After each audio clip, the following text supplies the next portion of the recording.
Foster Deadman is back in the kitchen with us. We're going to make dessert this time. You're with U.S. Foods. Correct. Which is? U.S. Foods is a food company and leading distributor throughout the country and Wisconsin. So we're not going to find you cooking in a restaurant, but you have direct contact with a lot of our local restaurants. We have thousands of customers across the state of Wisconsin. So actually there is an opportunity occasionally, because I'm allowed to be into the kitchens and working with our customers and chefs. And sharing ideas with them. New ideas, things that are coming to the marketplace. I mean, just anything and everything. Well, the last time, an hour ago, Foster shared a recipe for dinner. Like if you're serving a big crowd, and it was pot roast and polenta, go online for that recipe because it was delicious. And now we have dessert. Yeah, and this is the same sort of concept where, it's the holidays and we really want to enjoy that time with our family, but putting this like a layer cake together where we put the slices and they fall over on the plates. Time consuming. Super time consuming. Scary a little. A little scary. Even I struggle with making the cakes perfectly even, and the buttercream won't set, et cetera, et cetera. So what we've done here today is I'm using our Monarch brand pumpkin spice mix, but you could really use any kind of cake mix or a scratch recipe, and I baked it actually in a cookie sheet. Okay. So it's real thin. It's pumpkin spice cake. Yep.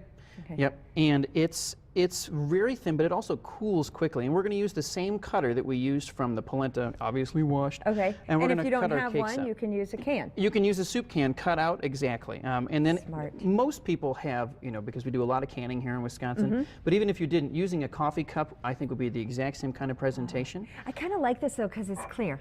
Exactly, and you can kind of see the layers. But it would be cute in there too. It would definitely. Be. Okay, so let's do this. So let's do it. So what we're going to do is I'm just going to push down, and we're going to take the cake out. And if it's a little thick, which we're going to get our 2 layers out here, you could do tiramisu like this as well. Oh, sure. And then what we're going to do is just drop in the cake on the bottom, like so.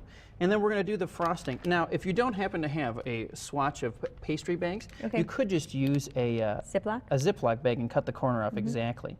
So we're going to do that. We're going to add one more layer. This is so cool to watch. Yep, and this is just a maple buttercream frosting. Say that one more time because it sounded delicious. Maple buttercream frosting. I have a little bit of this maple cinnamon sprinkle. Here, put a little bit of that on there. I will. A little bit of, I put a little peppermint extract in there. And then we're going to make it flat. Oh, that peppermint is neat in there. And low cal. Okay, yeah, right. Not so much. Not so much. Buttercream says you're lying to me. And you'd be correct. So I'm just going to smooth the top out here with the back side of my knife. Okay. So that it's nice and even. Yeah. And that's obviously my snack for later.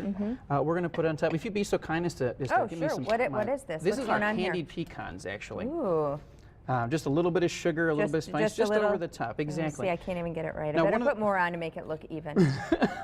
And one of the things that I really like is to do some rustic things. Okay. So it doesn't have to be so precise. And again, the advantage is without having to make those big slices, there's no staleness on the outside. What do I do with all the extra cake? Anything like that.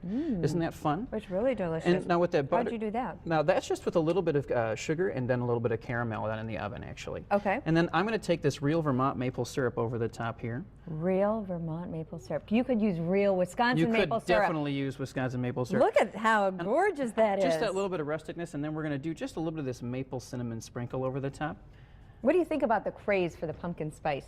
Oh, I think it's hilarious. I mean, what's really funny about it is potato chips, different candies. And everybody, and we only use it like a month out of the year. I know, we go crazy for it. And then there's nobody talks about pumpkin for the rest of time. Just take a look at that again. That's so beautiful. And so easy. And you could still enjoy your time with your family while you're going through it. They might actually enjoy putting this together with you if you wanted to enlist the help of your guests. And real quick, Food Fanatics, what is that? I've been eyeing that up. Food Fanatics is a program that we're doing through U.S. Foods that it really focuses on the up-and-coming trends and things that are really applicable to our industry and the restaurants. So it has a trend tracker, so when I go in to speak with customers, it can say, this is what's happening, but also, sometimes, when we hear trendy, we have to remember, I like this trend.